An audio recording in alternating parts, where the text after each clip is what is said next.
Good evening and welcome to Writers Unplugged. This is a series that will air throughout the year in support of Cleveland Reads. Writers Unplugged is a chance to hear your favorite writers or new to you writers in conversation as if you were eavesdropping on them in a coffee shop. Cleveland Reads is an initiative to improve literacy levels in our community, and Mayor Bibb has challenged Clevelanders collectively to read 1 million books or 10 million minutes. My name is Jen Jumba. I'm a librarian at the main branch of the Cleveland Public Library, and one of my favorite things besides reading is talking to writers. It's an opportunity to get to know them, their craft, what inspires their stories, where they like to write, essentially getting to know them better and seeing them as human beings and not just the name on the spine or cover of a book.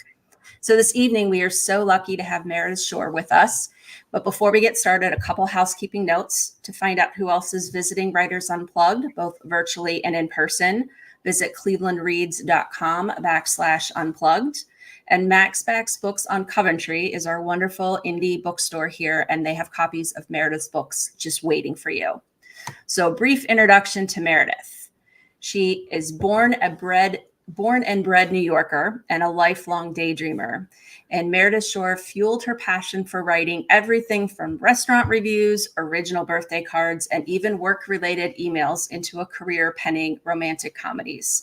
When she's not writing books filled with grand gestures and hard-earned happily ever afters or working as a trademark paralegal, she's most often reading, running, or watching TV for research, of course. And I have to say, I'm glad she has a passion for writing. I have a passion for reading, so it makes a perfect match. And since Meredith writes rom-coms, it's only fitting that I tell you my meet cute with Meredith happened several years ago at BoucherCon in Dallas. And on the last day of that conference, she and I were at an epic lunch filled with so much laughter, it was hard to talk because we were all laughing and crying. And it's this laughter that you will find in Meredith's books, her ability to capture situations we find ourselves in with humor and grace. And with the upcoming holiday season, I can't think of a more fun book to talk about than her latest rom-com. So join me in a warm welcome to Meredith. Hi. Thank you so much for having me and for that wonderful introduction. Oh, I'm so glad. So your latest book is Someone Just Like You. I absolutely love this book. Can't tell you how much. Everybody needs to go out and read it right away. Please. Yeah, it was at the point when I finished reading that I actually dreamt that I was hanging out with Molly and Jude. It had that much of an impact. That's like what binge reading does for us. So it's a wonderful thing and wonderful people to hang out with. So can you introduce everybody to the two main characters in your book? Sure. Well, the book is told in the from the perspective of Molly Blum. She's a single 27-year-old legal recruiter in Manhattan, and she grew up the youngest of 3 children across the street from another family who also had 3 children. The youngest of the other family was Jude Stark, who was her nemesis. There was no real reason for it. They were both jealous of each other. Molly, resented Jude because everything came really easy to him. Meanwhile, she worked so hard. Everything always had to be perfect. And Jude resented the fact that she was such a goody-goody and always people-pleasing and doing the right thing. So they spent most of their high school and junior high and everything just pranking each other, one-upping each other, and generally they just couldn't stand each other. Now they are 27 years old, and the siblings on both sides decide to throw a surprise co-anniversary party for both sets of parents who are best friends. And they put Molly and Jude in charge of planning the venue for the party. Molly does not want to do this. She thinks it's a really bad idea, but Jude is all in, and she's not going to be the one who says, I can't do this. So she agrees. And as suspected, it starts off pretty horribly. They can't get anything done because they're too busy bickering and pranking each other as if they're 7 instead of 27. Right. But eventually they have to put aside their animosity for the sake of their family. And they forge a begrudging friendship, but the friendship is ripe with sexual tension, which is another thing that Molly is not happy about because she's not supposed to stare at Jude's arms when he's like making a drink at the bar where he bartends. She's not supposed to find this man attractive when he he's just been horrible to her whole life. Yes. But she does. And she's dating somebody casually. He's dating somebody casually. They both show up at the party with their dates, and everybody laughs because their dates are basically doppelgangers of each other. Right. Where it's disclosed at this party that they've been dating versions of each other's doppelganger basically since they started dating, and everybody noticed it except the two of them. Yeah. Which raises the question, why are they seeking in romantic partners what they claim to hate about each other? Yes.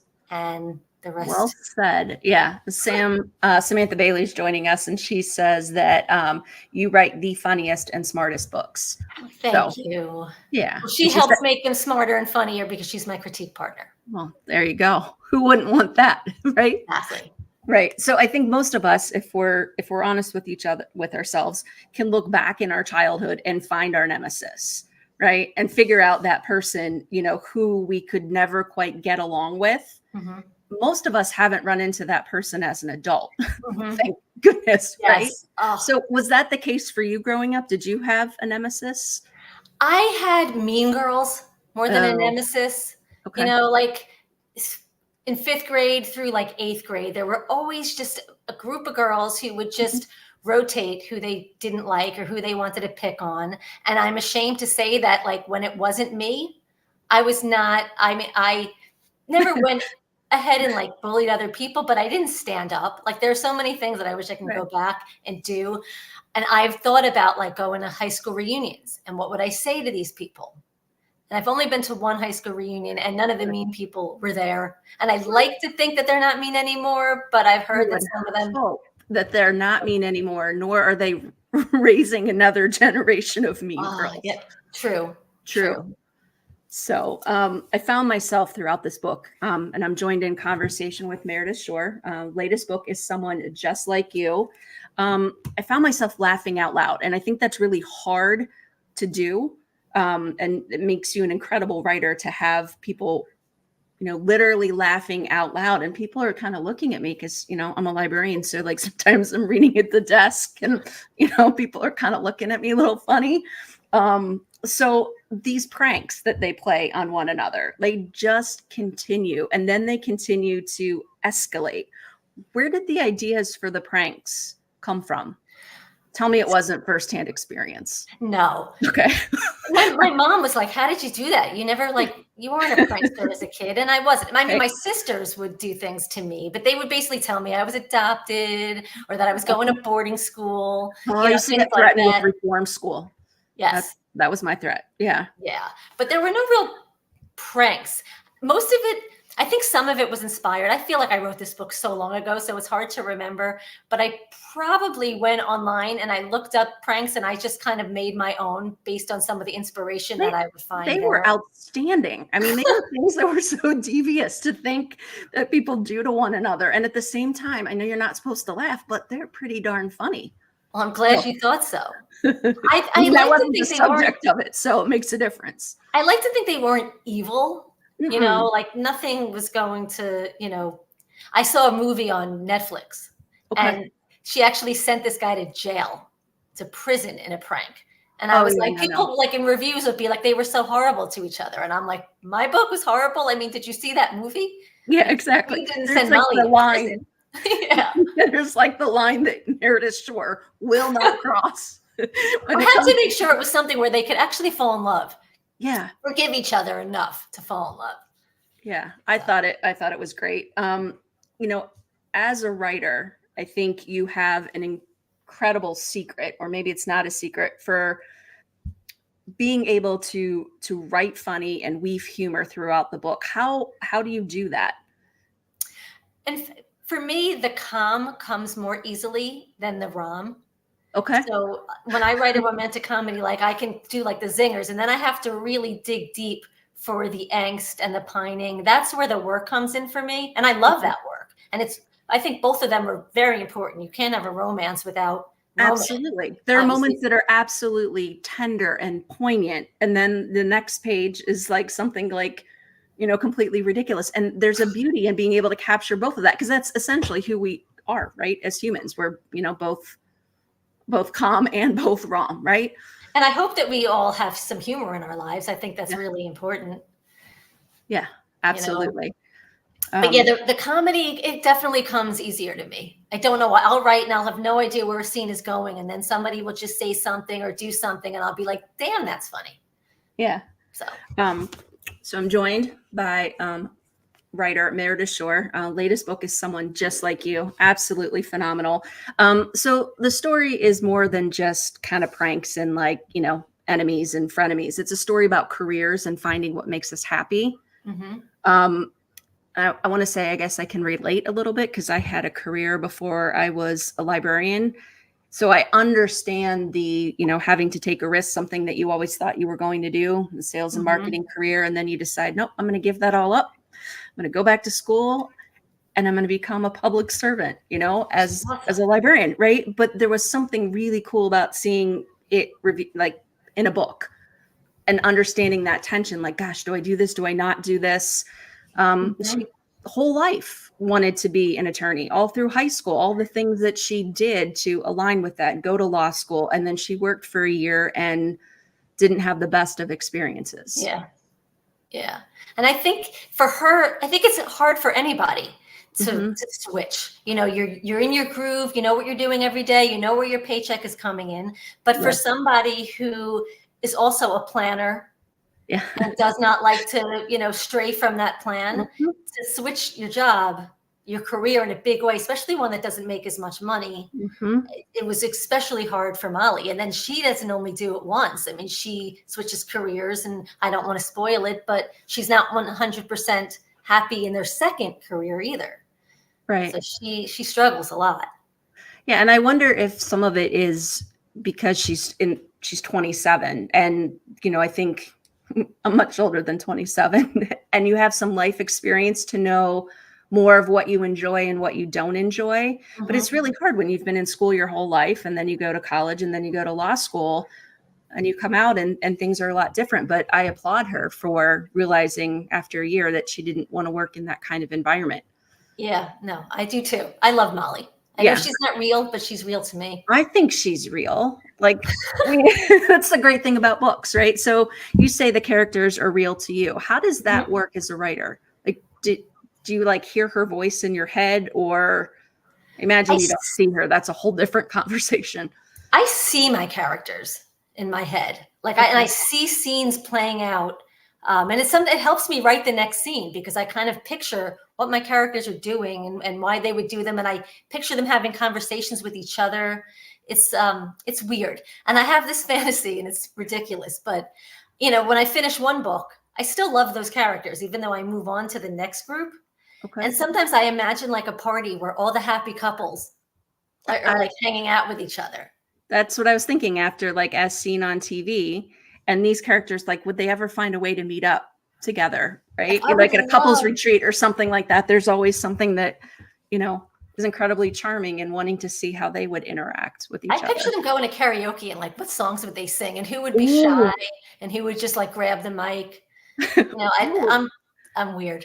I don't No, know. no, I think that's great. I think that's what people read for different reasons, right? So I just want to say I'm joined in conversation with the fabulous Meredith Schorr.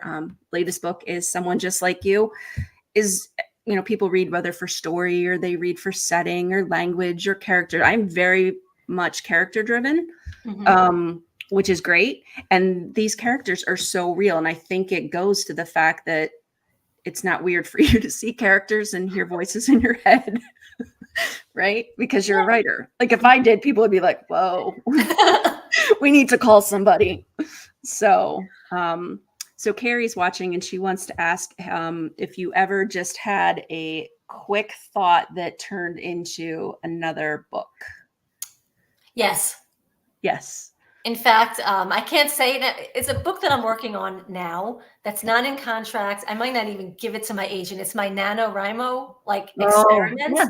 Right. And it started because, I mean, I won't tell you what it's about, but I looked in the mirror one day and I saw my mom and I was like, oh my God, I'm at this age where sometimes I look in the mirror and I'm like, I look good. And then other mirrors, I'm like, I'm older than like Moses. Like, what is happening? And it just Oh, those switches are back the and forth. funhouse mirrors. None of those aren't real.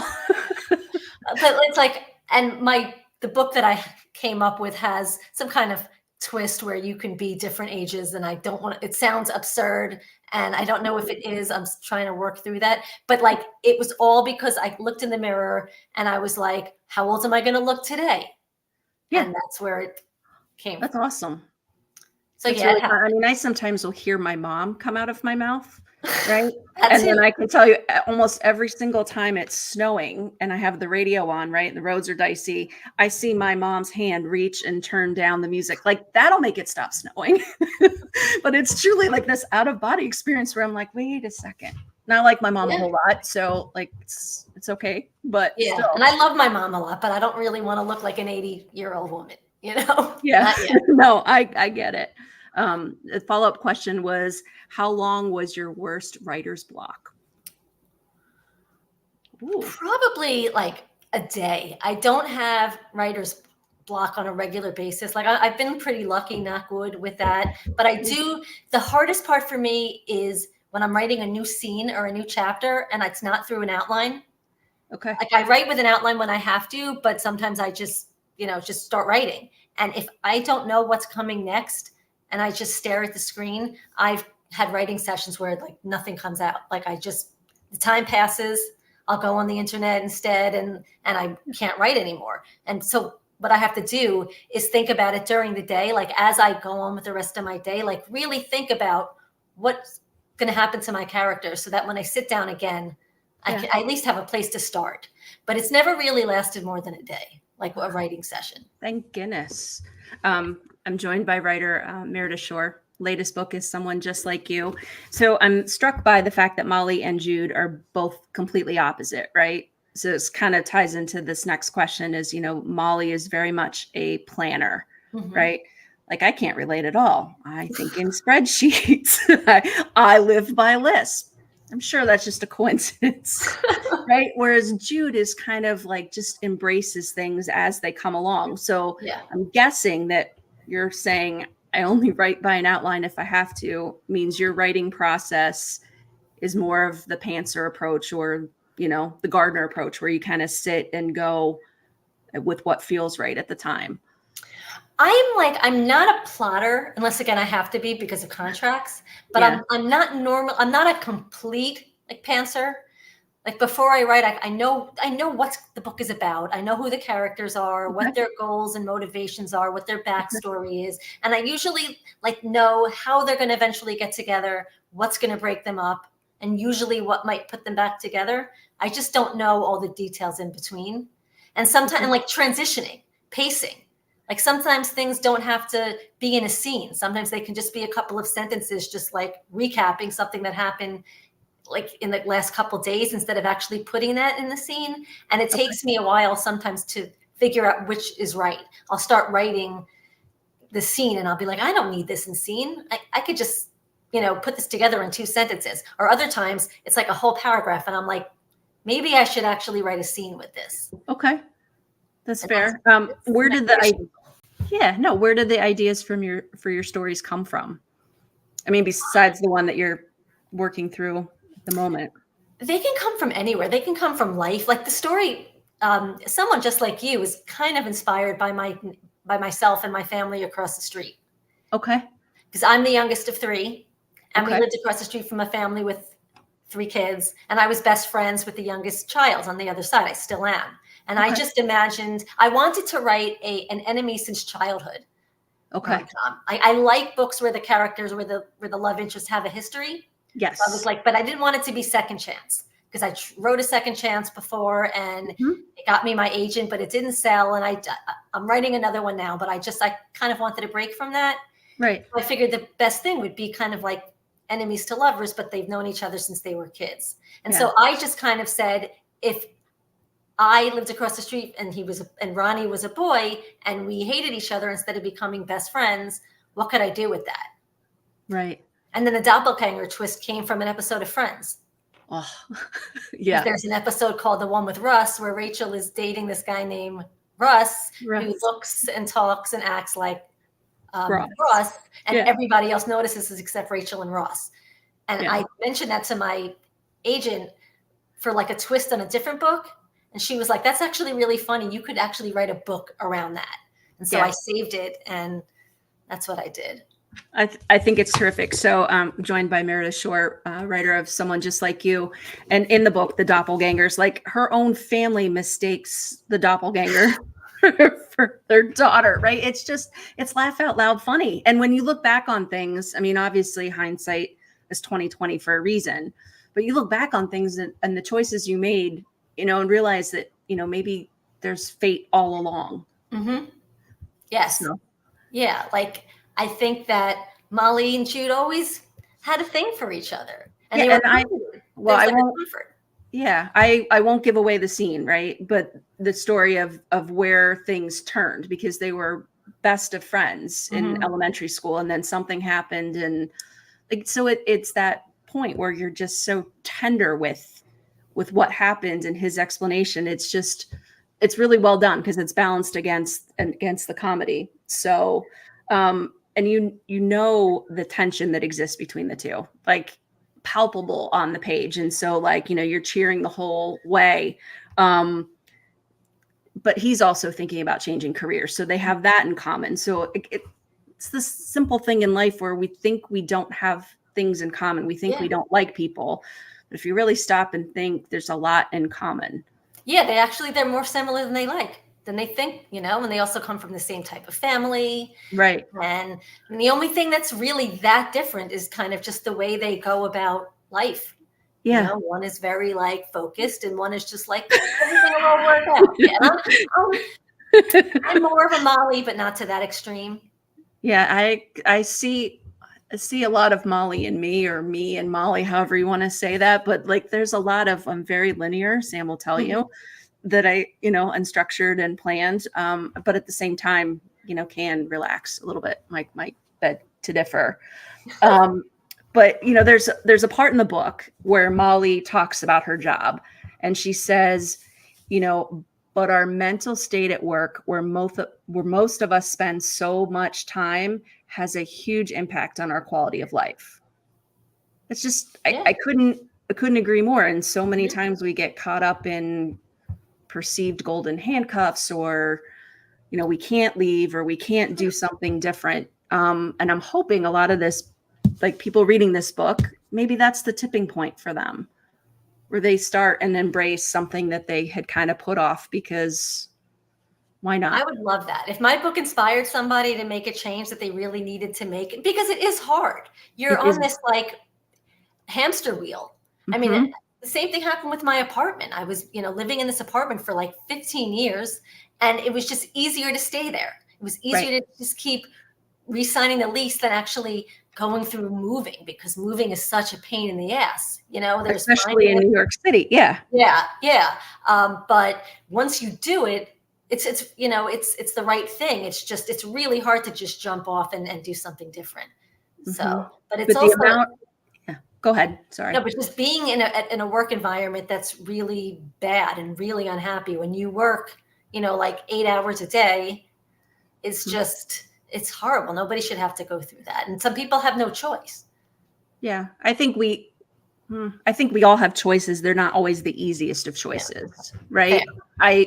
I do think, though, the amount of effort you put into working in a place where you don't feel good, if that energy can get redirected into finding something that you do like doing, what a world of difference. And I was fortunate, like Molly. I mean, I imagine that we're friends, but like Molly, that I have a fabulous family. And so when I, decided to switch careers, and I was working full time and in grad school full time, and, you start your career over. So you're kind of at the lower point, but my parents are like, we're not going to let you fail. I mean, granted, I worked like 3 jobs to cobble it together. It's not easy, but when you're working towards something that you want to do, what a world of difference it makes in terms of working towards something that you feel like you have to do and you don't like.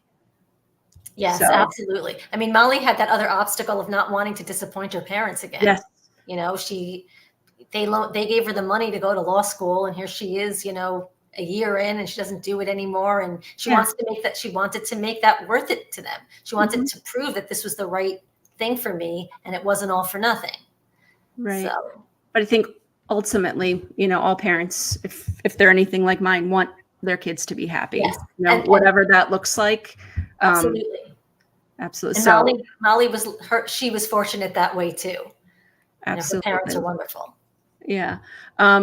So it's interesting, right? You talk about Molly, right? She is an attorney, and a lot of times, like, oh, you used to be an attorney, and you're very careful in your book to correct, and for every single time, she's still a lawyer. Like, just because she's not practicing doesn't mean she isn't one and didn't study that, right? Which I thought was really great because she kind of continues to stand up for herself in that way. I'm so glad you noticed that. Yeah, there were several moments, and I was like, yeah. I mean, I had a customer come into the library, gosh, Monday, and he's like, "Oh, how do you get a job here at the library? It looks like it'd be a really easy job."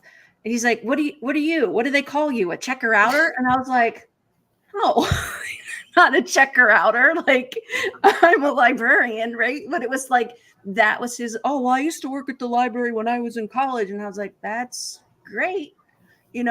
But it was just funny, people's perceptions of things and the things that they say without filters. I was like, Yes. oh, interesting. Yep.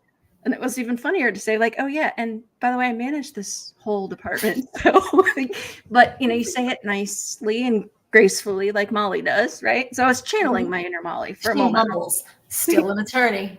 That's exactly right. So she's having a conversation with Rosaria, who I really, really enjoyed that character too. So do you want to tell us a little bit about Rosaria of Healing Sure. Captured? Well, Molly loves her job as a legal recruiter, but as a legal recruiter, you're supposed to be working. Your client is like the big law firm or the big corporation. Your client isn't really the recruitee. Is that the word? The recruit. It is now. The person that's trying to get the job. So you're basically working. You're getting paid by the companies and the law firms. Right. She finds herself extremely protective of all of her, all of the people, all the candidates instead. Right. And she thinks about possibly, well, actually she doesn't yet. She meets a woman who started her own career coaching company where she helps women change careers, open their own businesses. It's just a really great community. And Molly goes and she hears her speak after seeing an ad on Instagram. And she wants to kind of partner up with Rosaria to see kind of the things that Rosaria does for her community, if she can weave them into her own practice as a legal recruiter. And the two of them have lunch together and they're like soulmates. I mean, they just get along really well. They have the same kind of mindset. And the relationship changes from there. And it makes her think that maybe legal recruiting isn't for her either. Right. So I'm joined by Meredith Schorr. Latest book is Someone Just Like You. So during this lunch, Rosaria talks to Molly about in-person meetings versus virtual meetings versus telephone meetings and I just thought, wow, is that a fun, you notice so much, right? So body language people can see, right? And some people have gotten really skillful at being able to mask body language. But what people can't do, because I did a little bit of research on this, is micro expressions, those things that are split seconds that are truly revealing. And those are things that you can see in person, which say so much about a person or even virtually that you don't always get on the telephone. True. Yeah. I mean, somebody can disguise their voice to sound really interested or to be lying, but sometimes there's a tell if somebody isn't really feeling what they're saying. For sure. Exactly right. Yeah. So I thought that was fun. And I thought that they complemented each other, the work that they were trying to do, and liked Molly's approach, because obviously, if you're a recruiter, you kind of want long-term business, right? So if you place somebody who does well and is happy, then they're going to come back to you. But she had that, slimy boss that was all about the commission and who cares, just place them, because then they'll have to, quit, and we'll have to pay us again to replace that person that just lasted 6 months. So Michael was so sleazy. Oh, he was so sleazy, so sleazy. And just, I was in sales and marketing before I became a librarian. So ran into my fair share of Michael's sleazy. And I was like, oh God, I never want to be that. I just want to help people. Yeah, I think we all have run into our share of Michaels. Yeah. So, so the other gift, I mean, you have many as a writer, but one of the other, oh, you're welcome. One of the other things I love is your gift for dialogue. Thank I you. read a ton, right? I mean, kind of have to in the job description, but being able to have the dialogue that you have where I can hear the cadence, I can hear the inflection, and those are words on a page. So it's so well done and witty banter. So how do you approach that part of your writing, the I have to dialogue? say that when I read reviews, which I don't do very often, I kind of wait to see the ones that I'm tagged in, and most of them are good, but some people do slip in the negative ones that they tag me on. But when I've heard people say that the banter in this book is Yes. so good, it thrills me because dialogue is my favorite thing to write.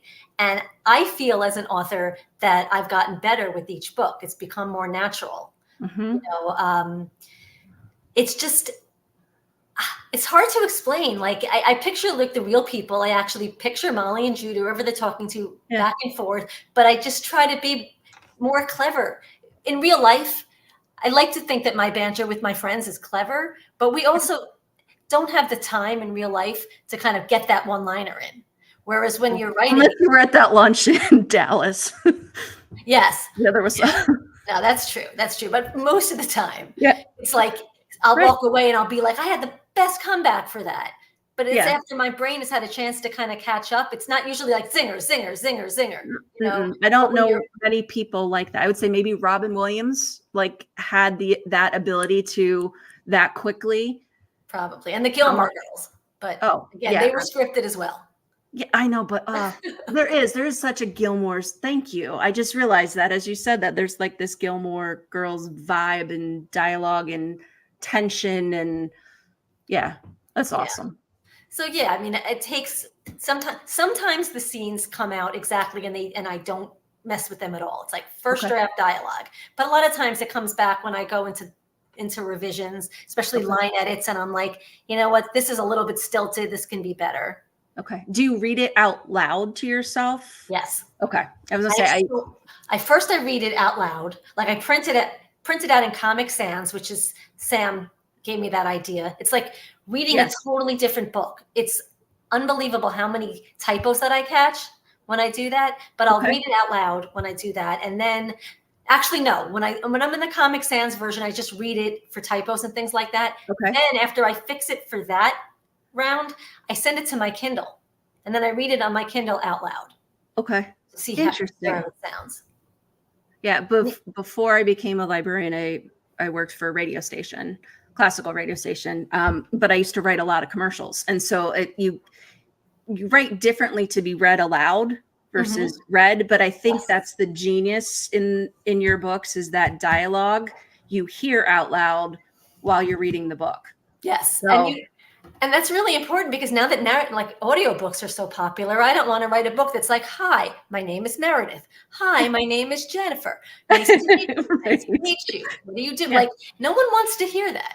No. You know, like I'll just have a sentence. They make introductions, and then I'll go into the fun stuff. Like we don't need to like whenever I help somebody, I mentor other authors, and like when I'm showing them dialogue, I'm like, you know, we don't need to have them get introduced. You don't need the hello and the nice to meet you and my name is. Just say we made introductions and then get on with it. Yeah. And you even capture, because there's texting that goes back and forth between Jude and Molly and Jude and her friend Esther, who's great. And like the audiobook, because I read and listen, because I've learned that it is dangerous to drive while reading a book. Yes. So yeah, I would say so. But I think whoever, I don't know how much say you have in your audiobooks, in someone just like you, but the narrator was terrific. I thought she did a really great job, and like I was engaged. Sometimes like it just depends on who's reading it and how they read it, but hopefully it was read in the way you imagined it up here. I've only listened to the first couple chapters so far because I start and then I get like uncomfortable hearing my own words read back to me. However, they did send me a couple of different narrator choices, and this is Justin Bolden is the narrator, and I loved her. Like just from the sample they sent, like, and with my first book, the sample was of something else. They just sent me like previous audiobooks, but in this one they had them read Your words. yeah, several pages of of the actual book. And she just had this youthful energy that just totally screamed Molly. And like, I sent it back to the producer. I was like, this is probably the quickest decision that you've ever had, but I really like Justin Boulding. And my agent wrote back, I thought she was my favorite too. And we both were on the same page with that. So I'm glad that you liked her throughout. Oh, absolutely. So I am joined by fabulous writer, Meredith Schorr. Just Like You is her latest book. The other thing I want to comment on in your book is I feel like because it's set in New York City, that became a character as well. The street scenes and them walking and, taking, Ubers or Lyfts, and I thought it was great. Like all the little bars they went to and restaurants, and because Molly and Jude were responsible for the venue for this co-anniversary party, there was a glimpse into all these great restaurants and venues in New York City as well. So well, I'm so glad. And I've been to those. Like there's this place that, first of all, Hillstone, where Jude lives. Yes. Jude doesn't live, where Jude works. I've been there so many times. So there is a real Hillstone? Every place that I put is real. I feel like if I was going to write like a small town or like a smaller city that not everybody knows about, I could make up places. But I think a lot of the fun about having a book set in Manhattan is to have real places. Yeah. And so I actually lived, before I moved, I lived in the apartment that I have Jude live with, his two roommates. That was my apartment building. Okay. And Molly lives, like on my way to work, I would pass Molly's apartment every day and like wave. And so a lot of the places that they go are in between the two. There's this place, Tuttle's. Yes. Closed now. Sachi is an Asian bistro where Jude and Molly have like a date. Like they're all like real places. Very cool. I think we're going to have to start doing like book tours. Like, this will be the like Molly and Jude tour. When I'm there in a couple of weeks, I'm going to look for a couple of these places for sure. Oh my God, I'd like fall over if I saw Jude bartending in Hillstone. That's oh my, seriously. That's how real the characters become, and so what a wonderful job, because you and I both have access to the same words essentially, but you put them together on a page in an order that creates this three-dimensional person that I really like. A couple times, like, you get like annoyed, like, oh my God, I can't believe you just did that, right? Which you're supposed to, because we're not all perfect, right? Who wants to read about an imperfect character?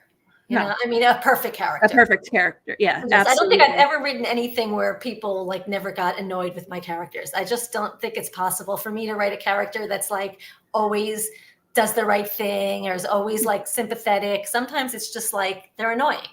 Yeah, people get annoying sometimes.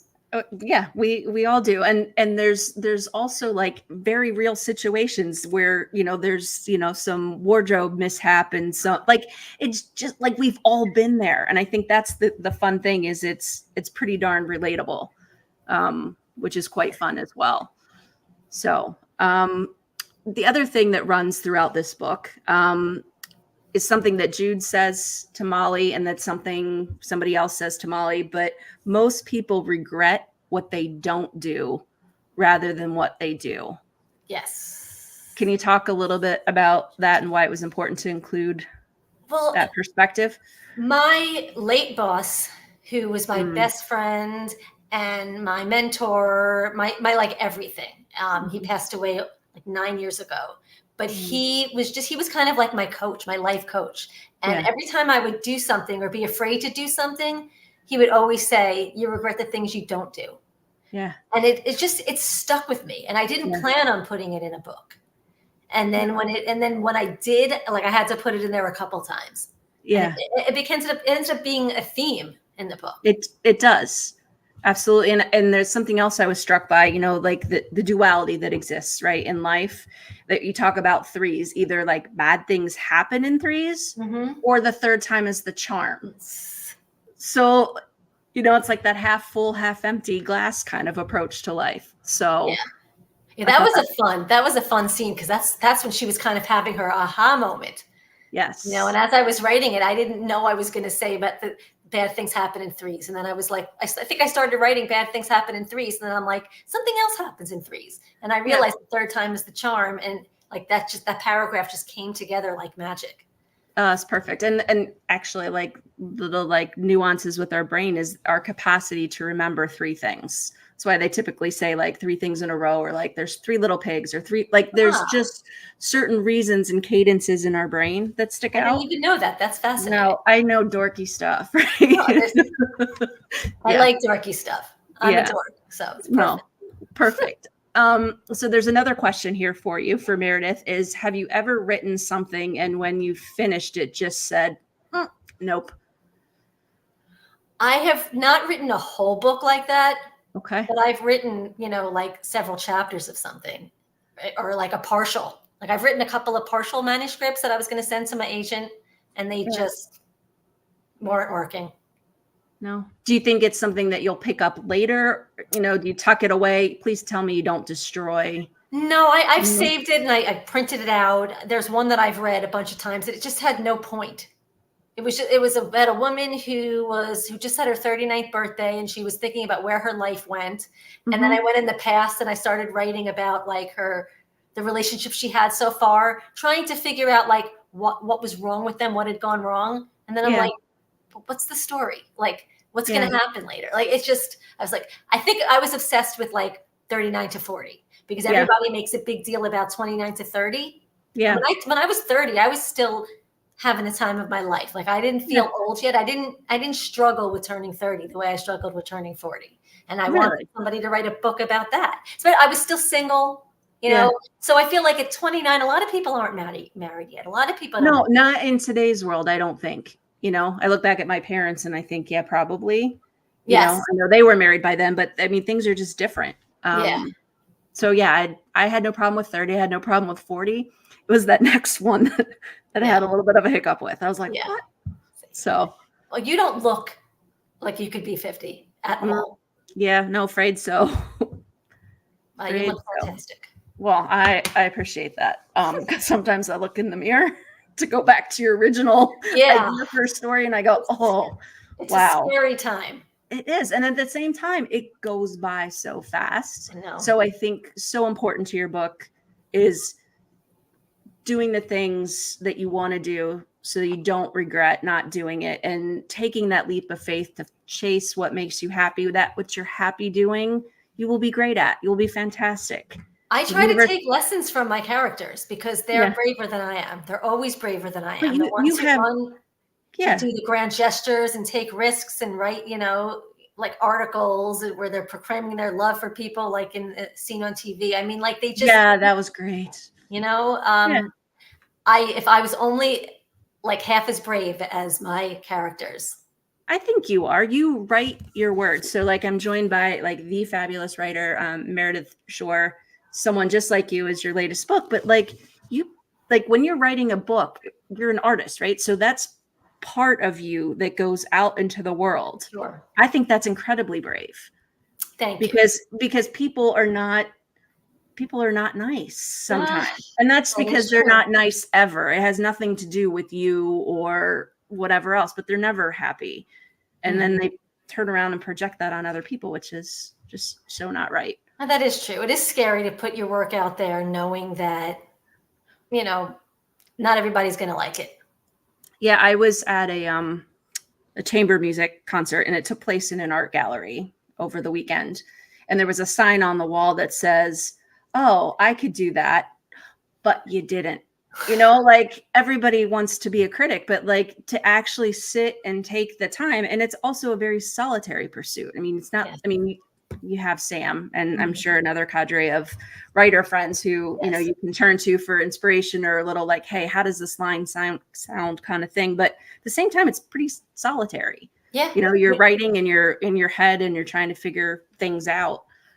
Yes, it's not very collaborative until later on when you have your editor working with you. So the actual act of writing is solitary. But I do have a network of people, not necessarily. I mean, I do have people who read the book and help me with it. You help me with my book that's coming out in 2025 with some, there's always people that help you with the actual writing process. But then there's also the emotional and the mental state. And other writers just get it. They know how hard it is.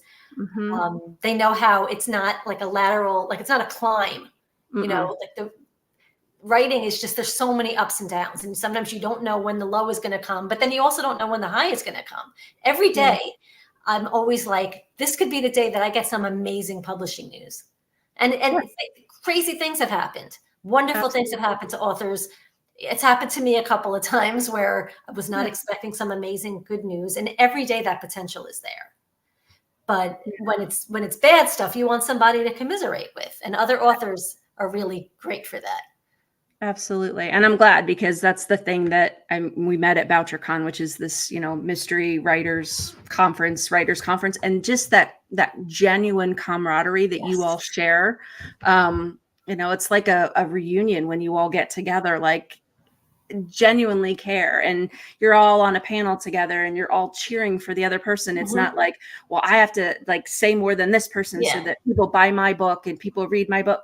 It's not like that at all. It is one of the neatest things to witness, having come from a career of sales before librarianship, knowing the Michaels and the worlds that are out there, and the approach that certain people take. But it's not like that with you all as writers. And no, it's very supportive. We all want each other to do well, and we lift each other up, and we share each other's, sales and things like that. We post reviews. It could be a really beautiful thing. It is. It's, as a reader, I mean, it just endears me, like you all, to me even more, seeing that, like, that you're not just people who write books, right? Although fabulous books, right? But you're like genuinely caring people. And it's fun to get behind that and tell people, like, you have to read this, and this is why, and she's amazing, or he's fantastic and funny, and saves puppies from burning buildings, whatever it is, like, just your people too. It's very easy to promote books that are not only awesome, but written by somebody who is also awesome. So as we are wrapping up, which I can't believe time just flies. I could talk to you for the whole rest of the night, but I'm not sure how many people would listen. So this visit is part of Cleveland Reads, right? Which is a year-long campaign designed to improve literacy levels in Cleveland. So people to discover the joy of reading or rediscover. Can you talk a little bit about why reading is important to you?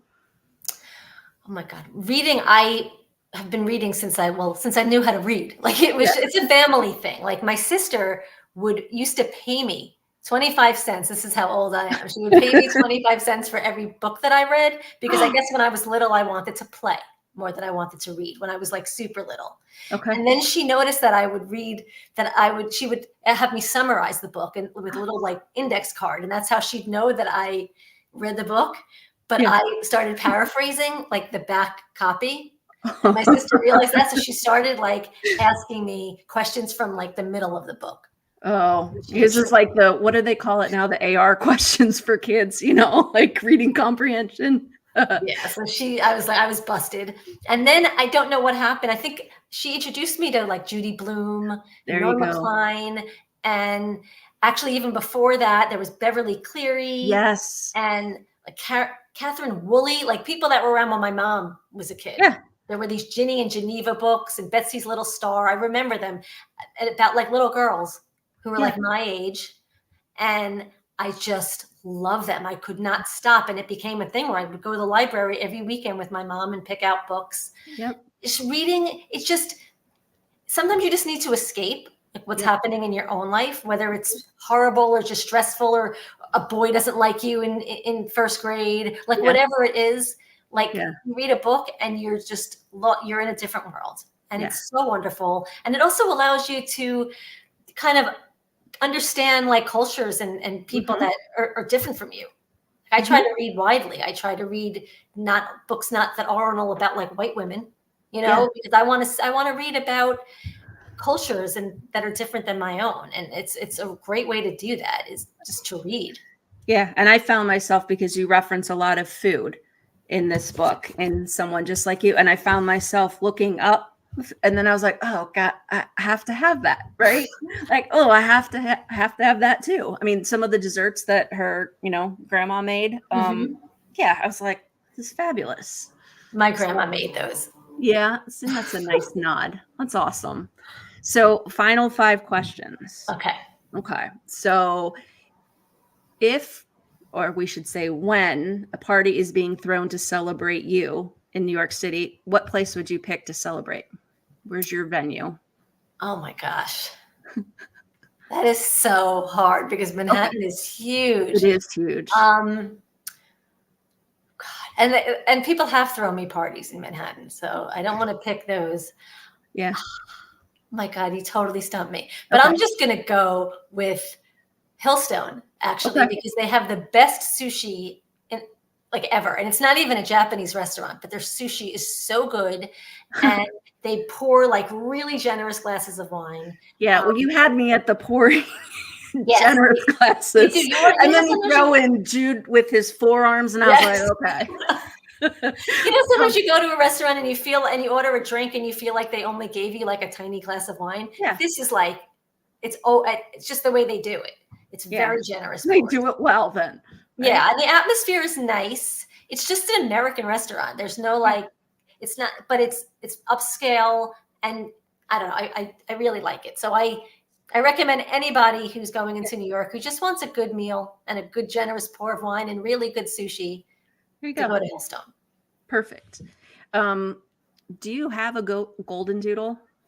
No, but I want to get one. And it's actually, I find that when I write a book, I sometimes slip things in there that are things that I actually want. Okay. And a golden doodle is one of them. And I moved to an apartment that's actually a lot bigger than my old one. And I've been talking about it, and I just haven't done it yet. Yeah. Part of me wants to get a rescue dog, but golden doodles, they're just too hard.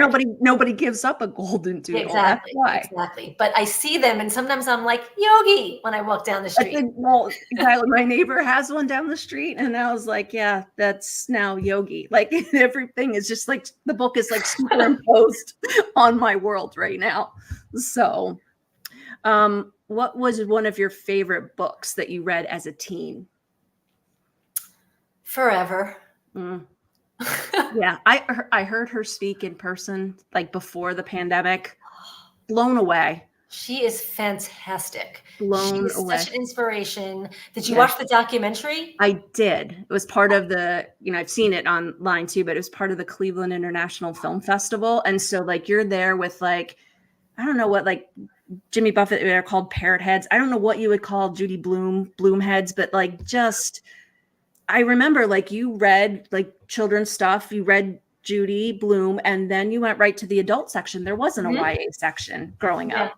Yeah, it was like upper middle grade. A lot of it like Sheila the Great. Yes. Super Fudge. That wasn't really YA. It was, it was middle grade. Yeah. Maybe. Yeah, maybe a little. And then you get you would know more than me, but I would say it was like upper middle grade. At least things like Deanie was a little bit more mature. Yeah. Blubber. Like, yes. Yeah, I mean, it's just everybody can remember, and you watch the documentary, and I can remember like seeing people talking. I was like, oh my god, that was the cover that I had. For Are You There? We had the same covers. Me, Margaret, that purple and her face was pink. Couldn't figure that out, but whatever. Yes, it was just.